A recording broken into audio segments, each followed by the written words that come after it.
there's a secret meaning behind the pastime. So Gurudev is going forward to the Kaikeyi pastime. Queen Kaikeyi asked for 2 boons from Maharaj Dasarath. Kaikeyi was not cruel. So there's certain names in India that no one ever gets. No one names their daughter Kaikeyi since millions of years. The name Kaikeyi is said with like, oh, you're like Kaikeyi. You're a bad, evil woman. It's said with this great venom and anger. And also people don't give the name Vibhishan, because Vibhishan betrayed Ravan. Even though he was a devotee of Ram, he still betrayed his brother. So they say, Garki Vibhishan, you're like the Vibhishan of our house. Right? Even though he was the servant of Ram and helped Ram, still, that's just how it goes, right? But Gurudev mentions this story many times. He said Kaikeyi was not cruel. She was like the great tragic hero of the Ramayana. She loved Ram more than she loved Bharat. So for those who don't know the story, Gurudev is going to tell it in brief here.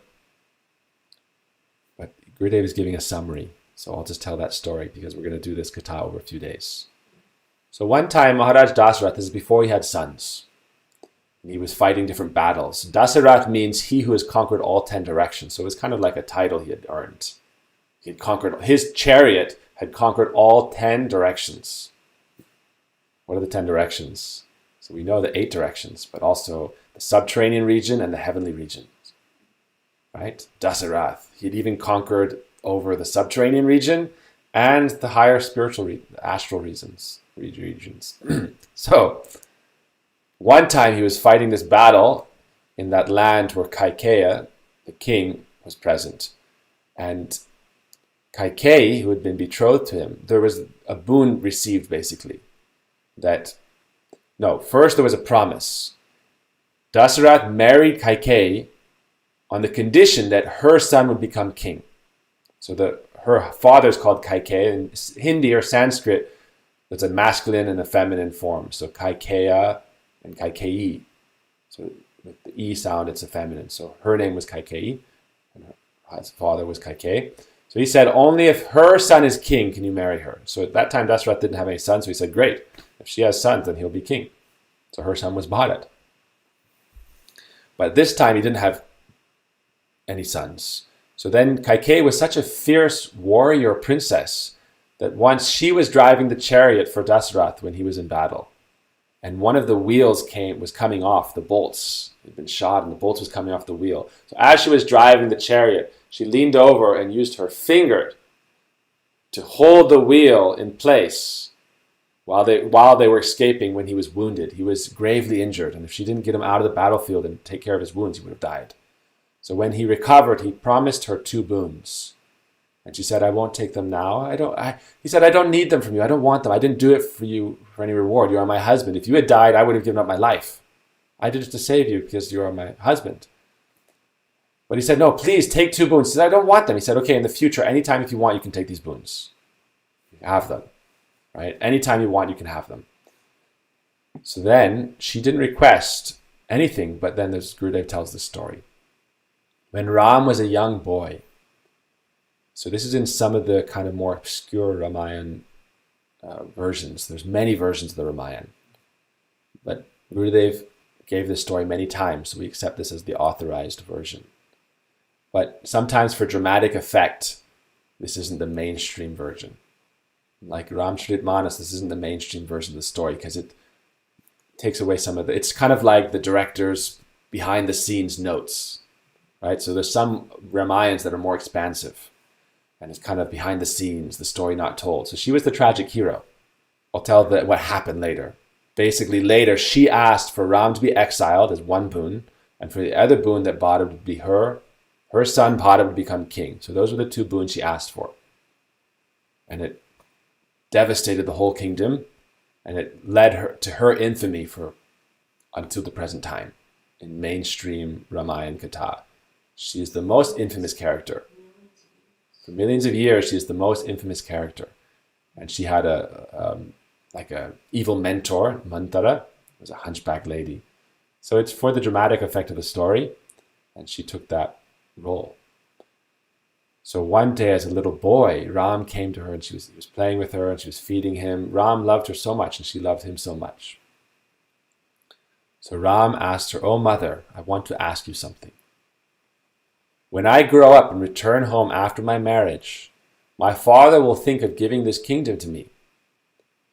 I want you to ask him to give the kingdom to Bharat, your son, and then to send me to the forest for 14 years. Hearing this, Kaikeyi fainted. Devastated her. She had no desire for this. But Ram then said, in our lineage, the Raghu Kula, the lineage of the Raghus, there's a famous tradition that we've never once broken our word. No one in our entire dynasty has once broken their word. There's a famous verse. Raghu Kulerita Sada Chalayai Prana Jai Bhara Vachana na Jai. In this line, we have this tradition, sacred tradition. We will give up our life, but we will never give up our word. That's called Dharma. Maryad Purushottama, Dharma. So Ram is teaching Dharma. So he said, if my father makes me king, he'll be breaking his word to your father, Kaikeyi. He said he would make your son king. So I cannot allow that to happen. No matter what happens to our kingdom, I cannot let my father break his word, then our entire dynasty is ruined. Imagine. The entire dynasty is ruined. So he prayed for her to do this, and she didn't think of herself. She was thinking how much it would be painful for everyone. But she also knew this would lead to her infamy. He said, you can't tell anyone. When she regained consciousness, she said, I cannot do such a cruel thing. But then Lord Ram said, for the benefit of the whole world, you have to do this.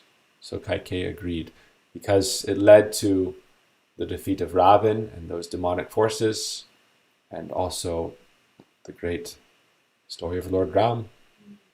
Ram ultimately he had appeared specifically to go to the forest and perform this pastime. There were many demons who were terrorizing the saintly persons in the forest that he had to protect. And then also Ravan, and this whole arrangement had to be there. There were many devotees he had to meet, many pastimes to perform. So it was his desire that this all be arranged. There's still another reason. One day Bharat's maternal uncle came and requested Bharat and Shatrughna to accompany him for a few days. In the meantime, Ram Navami came, the appearance day of Sri Ram. On this day, the celebration of his appearance took place, and his marriage also took place. On the day before, Maharaj Dasarath had told Vaishistha that he would like to give his kingdom to Ram and make him Yuvaraj. Ram would conduct all the duties of Maharaj Dasarath in his absence, and after he would leave the world, Ram would become the king. Everyone was very happy to hear this. Vaishistha said, tomorrow, Ram Navami, all the planetary positions will be very auspicious. You should give him the sacred initiation tomorrow. So this is, again, telling this other story. There was no time to talk with Bharat and Shatrughna. Also, Maharaj Dasarath thought, I've already promised that I will give my kingdom to Bharat. So now, how in front of him can I give it to Ram? So he was taking the opportunity that Bharat was away. When Kaikeyi heard the news about Ram's coronation, she was very pleased. And she gave her garland to her maidservant Manthara. By the influence of the demigods, and because Ram had to perform his pastimes, Manthara's mind became evil. She told Kaikeyi, how can you be so foolish? If Ram becomes the king, Bharat will become a servant, and you will become a maidservant. For the rest of your life, you will have to serve Kaushalya and Sri Ram. Kaikeyi resisted, and she was not influenced by Manthara's words. But then she remembered Sri Ram's request to her in his youth. So she wasn't swayed by Manthara, but this still happened. Right? Manthara reminded her. Kaikeyi had forgotten. She thought, oh great, Ram will be king. She had forgotten this from many years ago. But as Manthara again and again spoke like this to her, then she remembered Ram's request. Remembering this, she made her heart very hard. So she had to intentionally make her heart very hard. And then she went to Maharaj Dasarath and asked him for her two boons. First, she went into her man chamber, her jealous chamber, and she discarded her ornaments and laid there. And the news got back to Dasarath. Oh, Kaikeyi is angry about something. So he went and tried to console her. And finally, she spoke these words. Make Bharat king and put Ram in exile for 14 years. And Maharaj Dasarath fainted. When Lord Ram heard what happened, he was very pleased that Mother Kaikeyi had done what he had requested. Imagine Ram had asked Dasarath himself, you're my son, you follow me. I don't follow you. So Ram therefore arranged this. He came to Maharaj Dasarath and Queen Kaikeyi, and she ordered him to go to the forest, saying that this was also the desire of Maharaj Dasarath. Dasarath couldn't say it himself, but he didn't say no. So he agreed. They say silence is acquiescence.